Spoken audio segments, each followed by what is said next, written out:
on Channel 6 News Weekend Edition. After the longest shutdown in U.S. history, the government is back open, but that doesn't mean the fight over this border wall is finished. And a former Corsicana coach is accused of having an improper relationship with students.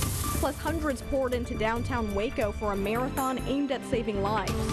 Channel 6 News Weekend Edition starts right now.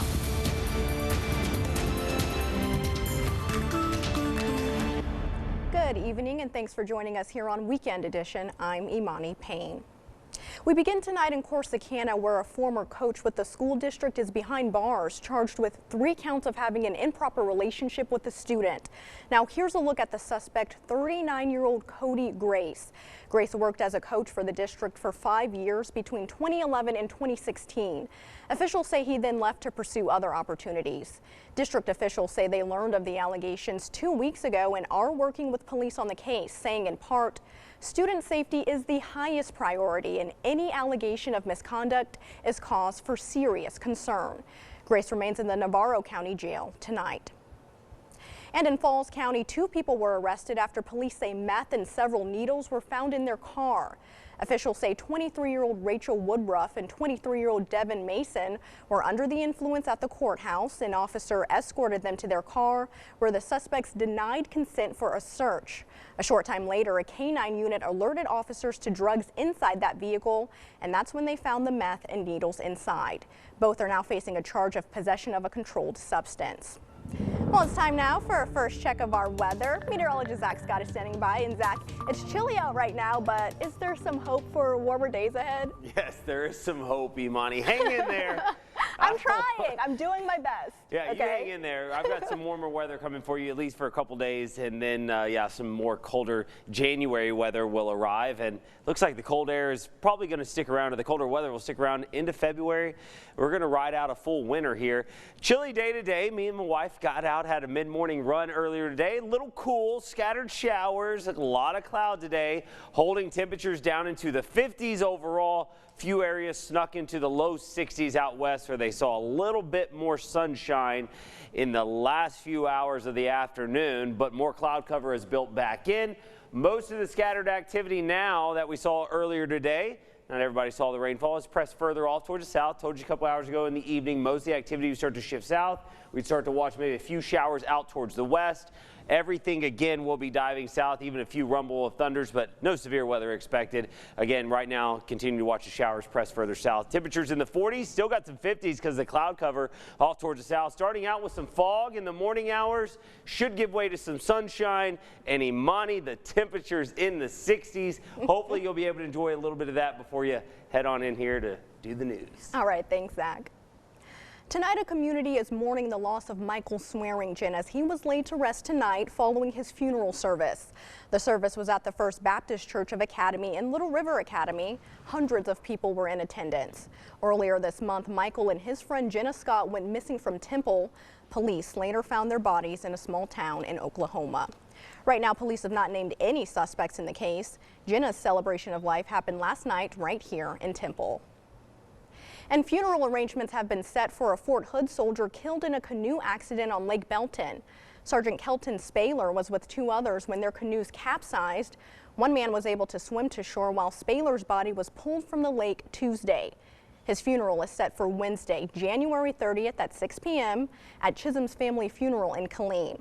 Crews are still searching for that 3rd soldier. And a procession was held today for a Texas K-9 deputy killed while trying to save others. Officials say the K-9 named Chucky was killed by a suspect after a high-speed chase in Bexar County that reached up to 100 miles per hour. The chase ended with a standoff between deputies and the armed suspect late last night. After ditching his car, officials say 38-year-old Matthew Morales fired 1 shot at deputies. That's when they decided to send in Chucky, who grabbed hold of the suspect. Unfortunately, that suspect fired several shots and Chucky was struck and died there on the scene. Morales now faces several charges, including interfering with the police service animal, attempted capital murder of a police officer, aggravated assault, and evading arrest. A massive manhunt is underway in Louisiana for a man who allegedly shot and killed 5 people. Now, this is the man police are looking for. He's 21-year-old Dakota Terrio. Authorities say he shot and killed his 50-year-old parents and 3 other people in 2 separate shootings that police believe are related. Right now, Dakota is wanted for 2 counts of first-degree murder, illegal use of weapons, and home invasion. He was last seen driving a stolen Dodge pickup truck and is considered armed and dangerous. Well, it began with a minor collision and turned into a wild ride that had one man hanging onto the hood of an SUV, and it was all caught on camera. NBC's Kathy Park has the shocking story. It's not a movie scene, but real-life road rage. After a fender bender, 65-year-old Richard Kamrowski jumped on the hood of an SUV, attempting to leave the scene. The driver speeding up to 70 miles per hour on the busy Massachusetts Turnpike during rush hour. He kept going fast, slow, tried to get me to slide off. I wasn't getting off the car. Kamrowski managed to hang on for miles as an onlooker captured the dangerous highway ride. At one point, you see Kamrowski looking down at his phone, dialing 911 for help. Kind of like just survival mode. The driver finally hit the brakes when Good Samaritans blocked him in. One bystander drawing a gun. Police arrested the driver, Mark Fitzgerald, for assault with a dangerous weapon, among other charges. He took my water bottle out of my car. He smashed my window. Police also arrested Kamrowski. He's charged with disorderly conduct. 2 men on one wild ride that started with a minor crash and ended with major drama. Scary situation there. All right, and it is day 1 in the temporary reopening of the federal government. After a late-night bill signing, the gears of the U.S. government are beginning to turn. Thousands of federal workers and millions of other Americans will start to see the vital services and paychecks they rely on in this coming week. The deal gives both parties until February 15th to come up with a massive compromise to avoid another shutdown. While it doesn't include border wall money, the president says if necessary, he may use his authority to declare a national emergency to build that wall. And this weekend, the city of Waco is hosting the Miracle Match Marathon aimed at saving lives. Today, they kicked off the 2-day event. Channel 6 News reporter Cole Johnson was there and has more on their efforts. Hey, Cole. Hey, Imani, today hundreds of people braved the rain to start off the Miracle Match weekend with a 5K. And the big takeaway from the events, any one of us can help save a life. On a rainy Saturday in downtown Waco, the area was completely flooded with hundreds of runners. It was a kickoff to a weekend of races, raising awareness for bone marrow transplants. From local community leaders, being first responders, just being leaders of the community and kind of showing the community, come out and support this and do things like this, and it's, just for that good of a cause. To avid runners, all helping draw attention to an important cause. I love that these events are tied to things like this because it brings awareness. Some people would have no clue, and so they get into this kind of stuff and then they start learning. A race in this situation doesn't just raise awareness, it actually creates action. It is going to support our program. It helps get people on the registry.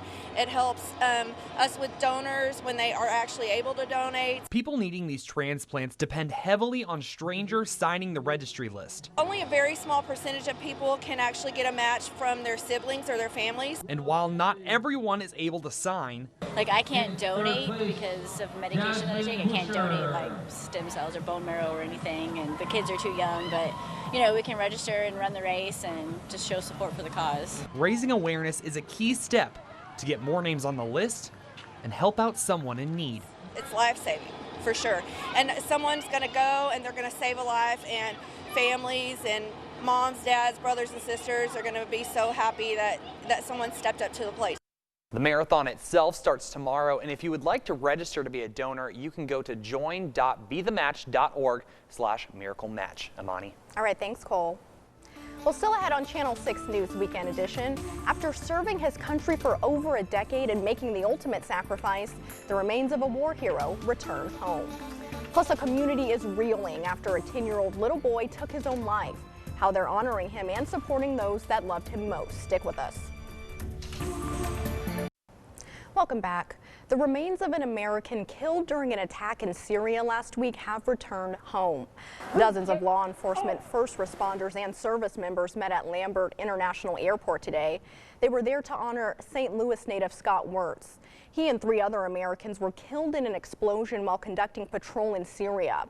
The 10-year veteran of the Navy SEALs had completed 3 deployments in the Middle East. His funeral is set for February 6th. And another heartbreaking scene in Kentucky where folks gathered for a vigil and balloon release for a 10-year-old little boy who took his own life last week. 7 Bridges was found dead in his home by his mother, Tammy Charles. She's blamed his death on the boy being bullied at school. 7 was born with a medical defect which required several surgeries to his bowels. Charles says her son was picked on a lot because of that condition, and now the community is just trying to heal after such a tragic loss. Well, still ahead on Channel 6 News Weekend Edition, we'll get a look at what's going on in the world of sports. And our rain chances are getting ready to start wrapping up as we head into the overnight hours, but more rain chances on the way. I'll break those down. Your full 7-day forecast coming up.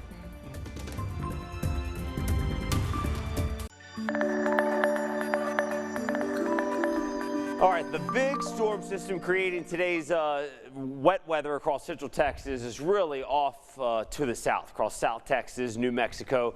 Widespread rainfall continues to shift off towards the east. Just enough energy, just enough moisture to give us some spotty showers today. Hit or miss overall on the light side across central Texas. A lot of it now, though, is pushing off towards the south. It'll continue to slide that way. A little bit better intensity, though, picking up on a few lightning strikes just south of us and to the southwest of us. All this going to continue to shift south. A few sprinkles to the northwest. Those may graze through our far western areas, so Goldthwaite, you may get a spotty shower late overnight tonight. Everything will be pretty light for us. And then the far southeastern areas, Brazos Valley over towards Milam, Robertson County, they're wrapping up on the rainfall. Hour by hour is doing a great job picking up on the showers to the southwest and the south. That all continues to just slide south, and even overnight some showers staying just out towards the west. We do stay cloudy. Could see some patchy dense fog develop as we go overnight tonight and into tomorrow morning. Any morning cloud cover lingering, any morning fog should give way to some sunshine as we go through the afternoon hours. So increasing sunshine is going to be a good thing because with westerly winds, that is going to be a warm up for us into the 60s. Should be a nice wrap up to what's been a chilly couple of days here across central Texas. 48 degrees, got some light fog developing in parts of Bell County. Temperatures haven't moved much. I don't think we'll see them move too much further as we go into the overnight hours. Going to try to sink down by early tomorrow morning into the lower to mid 40s, maybe a few upper 30s sneaking in. We've got some light fog again starting to develop. I've seen some light fog out in western Bell County and then out towards our western areas. So as we look at our hour by hour visibility, indicating the potential, a lot of moisture around, could see some dense fog first thing in the morning. So if you're going to be heading to church anywhere, yeah, you might be running into some of this, at least through the AM hours, but again, should give way to sunshine as we go through the day. Temperatures try to make their way anywhere from some upper 30s to mid 40s, depending on how thick the cloud cover is, too. That'll keep temperatures up like we're seeing in the 50s in our lower areas. Should make it to the 60s with the help from some sunshine. Cold front coming through late afternoon into the evening on Monday. Best chance of rain east of I-35. Narrow band of showers coming through. Not expecting any severe weather, but we are expecting a big cool down. Temperatures dropping into the upper 20s, low 30s. Cold night, chilly day on Tuesday. Hey, stick around after the break. The man, the myth, the legend, Curtis Quillen. He's doing sports. He's next.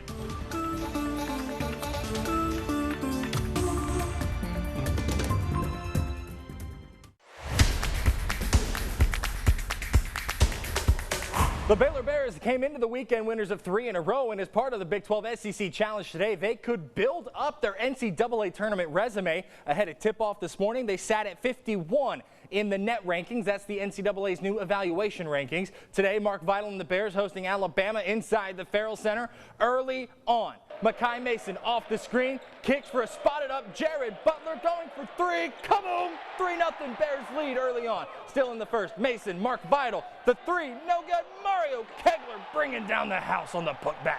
Kegler leads all scorers today with 17. Bears up 6 at the break. Later, Meyer, Freddie Gillespie, Mark Vital, boom shakalaka on the dunk.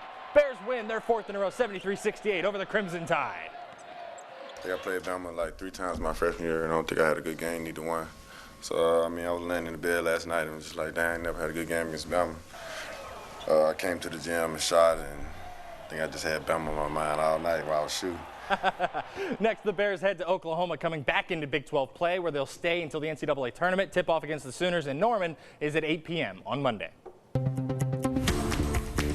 The Fighting Texas Longhorns out in Athens, Georgia today, taking on the Bulldogs. Horns up one in the early going. Courtney Ramey crosses half court and says, you know what, I'm in range, nails the deep three, and Longhorns are up 10-6. Texas up 6 now when Matt Coleman gets it on the wing, drives into the paint, lefty teardrop off the rim, gets the shooter's touch on the road. Georgia starts coming back. Tyree Crump, watch this straightaway three is good, and the foul. Bulldogs win this one, 98-88 the final. Texas has lost 2 in a row. The Fighting Texas Aggies hosting Kansas State today as the Big 12 SEC Challenge continues down in College Station.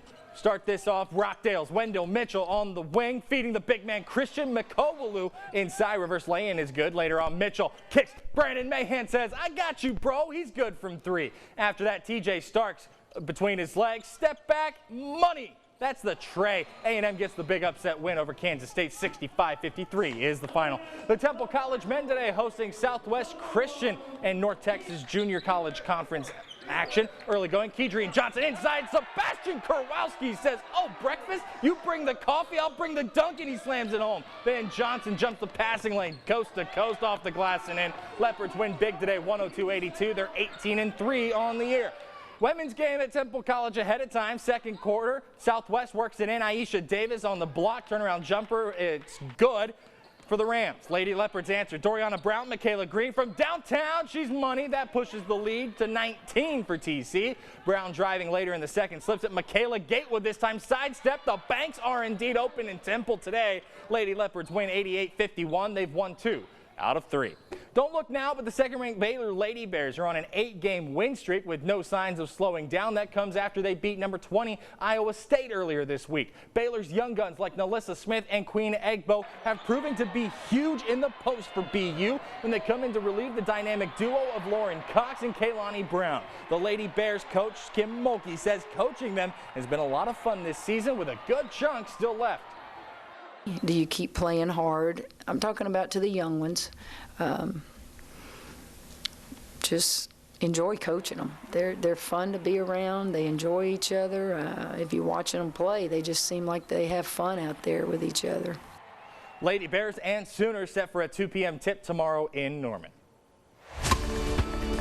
The Mary Hardin Baylor Crusaders splitting a doubleheader this afternoon in the thriving metropolis of Alpine, Texas. The women won big, their 19th win of the year. They are just 1 win from clinching an ASC West title, at least a share of it, sitting at 19-1 this year. The men lost a heartbreaker in the final seconds, 91-89. That snaps a 2-game win streak. Both teams are up in Abilene for a pair next week. McMurray Thursday, Hardin Simmons on Saturday. That's it for sports. Imani and Zach will be right back. Another check of that 7-day forecast. Temperatures not as cold, but a chilly start to the day tomorrow. We'll see upper 30s to mid 40s. And then we're also could be dealing with some patchy dense fog in the morning hours. Any fog that develops in your area should be give way to some sunshine as we go through the day, and that will boost the temperatures into the 60s across the area. So it's going to be my face. I'm like, no.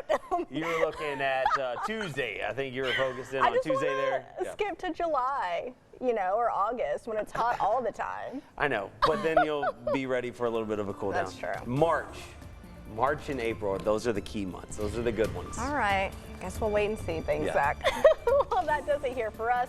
Thank you so much for watching. Saturday Night Live is next. Have a good night.